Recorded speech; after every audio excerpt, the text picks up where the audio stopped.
अधिवक्ता संशोधन विधेयक 2025 में प्रस्तावित बदलावों से पड़ने वाले विपरीत प्रभावों को लेकर नाराज अधिवक्ताओं ने जिला अभिभाषक संघ नीमच के बैनर तले जिला न्यायालय में ज्ञापन दिया। साथ ही प्रस्तावित संशोधन के विरोध में जिला अभिभाषक संघ नीमच के वकील आज न्यायालयीन कार्य से भी विरत रहे। जिला न्यायालय में प्रधान जिला एवं सत्र न्यायाधीश वीरेंद्र से राजपूत को दिए गए ज्ञापन में अभिभाषण संघ द्वारा कहा गया है कि इस विधेयक से अधिवक्ताओं के हितों पर कुठाराघात होगा। अधिवक्ता संशोधन विधेयक से अधिवक्ताओं को काम करने में कठिनाइयों का सामना करना पड़ेगा। ज्ञापन में कहा गया है कि अभिभाषक वर्ग न्यायपालिका का महत्वपूर्ण अंग है। बार और बेंच न्यायपालिका रूपी गाड़ी के दो पहिए हैं। अधिवक्ता संघ ने हमेशा न्यायालय और भारत सरकार का समर्थन किया है, लेकिन प्रस्तावित संशोधन से अधिवक्ताओं के हितों पर विपरीत प्रभाव पड़ने की संभावना है। अधिवक्ता संशोधन विधेयक 2025 जो जारी किया गया है, उसके कारण पक्षकार की गलती के लिए अधिवक्ता को दंडित किया जाएगा। अधिवक्ता संघों पर सरकार का नियंत्रण बढ़ जाएगा। अधिवक्ताओं की स्वतंत्रता व अधिकारों का हनन होगा।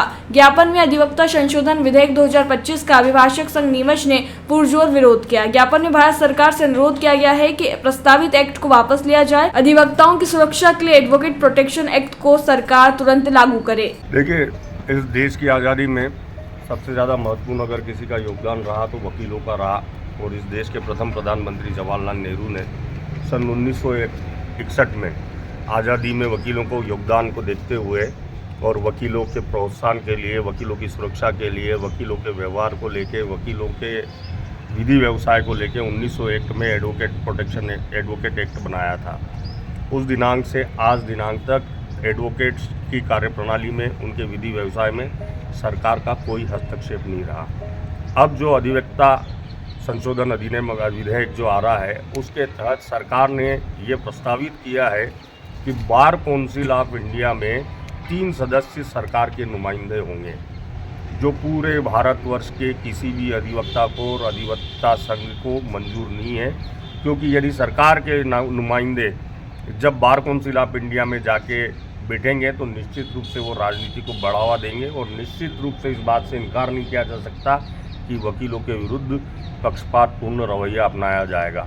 इस काले कानून की एक विसंगति और ये है कि मध्य प्रदेश के अधिवक्ता विगत कई वर्षों से एडवोकेट प्रोटेक्शन एक्ट की लागू करने की बात कर रहे हैं। वो एडवोकेट प्रोटेक्शन एक्ट तो लागू नहीं किया जा रहा है, लेकिन अधिवक्ताओं के हितों के विरुद्ध ऐसे काले कानून इस केंद्र सरकार के द्वारा लाए जा रहे हैं, जिसके तहत यदि कोई भी पक्षकार एक वकील के खिलाफ झूठी भी शिकायत कर देता है तो उसके ऊपर 3 लाख तक का जुर्माना किया जा सकेगा। और मध्य प्रदेश बार काउंसिल या जो भी संबंधित स्टेट बार काउंसिल है, उसको ये अधिकार होगा कि वो तत्काल जो है वकील को तत्काल प्रभाव से अपने उससे निलंबित कर दे, उसकी सदस्यता निलंबित कर दे। तो इस तरीके से वकीलों की ताकत को कम करने का इस काले अधिनियम के तहत कार्य किया जा रहा है, जिसका हम पुरजोर विरोध करते हैं। साथ ही साथ हर अधिवक्ता को जो नामित सदस्य है, जो स्टेट बार काउंसिल का, ऑल इंडिया बार काउंसिल का जो नामित सदस्य है, उसे हर 5 साल में अपनी मार्कशीट और अपने संपूर्ण दस्तावेजों का ऑडिट कराना होगा उसे।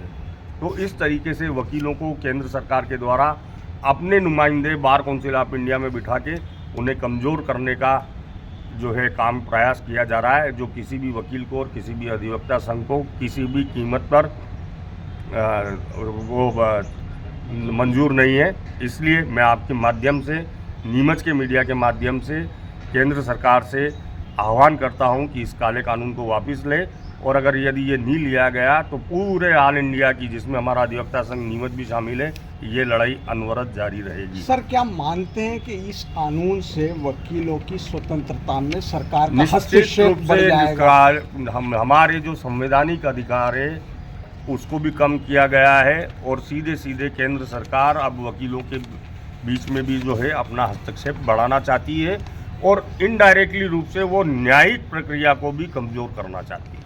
सर, आज किस प्रकार का विरोध रहा है? आप लोग चैम्बर में देख रहे हैं। आज हमने हमारे प्रधान जिला और सत्र न्यायाधीश महोदय को इस काले कानून के विरोध में ज्ञापन प्रस्तुत किया है और आज पूरे नीमच जिले के अभिभाषक संघ इस काले कानून के विरोध में कार्य से विरत है। आज किसी भी न्यायालय में कोई भी वकील कोई भी कार्य करने के लिए उपस्थित है। शर्मा जी, अच्छा हुआ आप यहीं मिल गए। ये लीजिए, मुंह मीठा कीजिए। अरे ईशान, ये मिठाई किस खुशी में? शर्मा जी, मैंने नई कार ली है। अरे वाह, बहुत बधाई ईशान बेटा। लोन से ली होगी।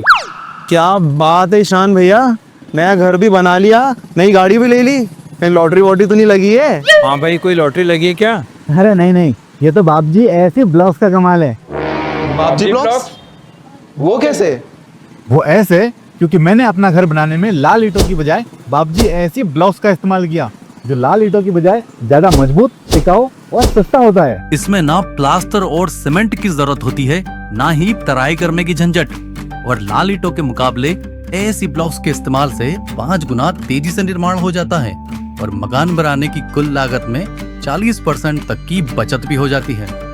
तो बाकी बचे हुए पैसों से मैंने नई कार ले ली, तो हुआ ना डबल फायदा। भैया कहाँ मिलेगा बाप जी एसी ब्लॉक? अब आप भी बनाए अपने सपनों का घर बाप जी ऐसी ब्लॉक्स के साथ। बाप जी ऐसी ब्लॉक्स, स्टील से मजबूती।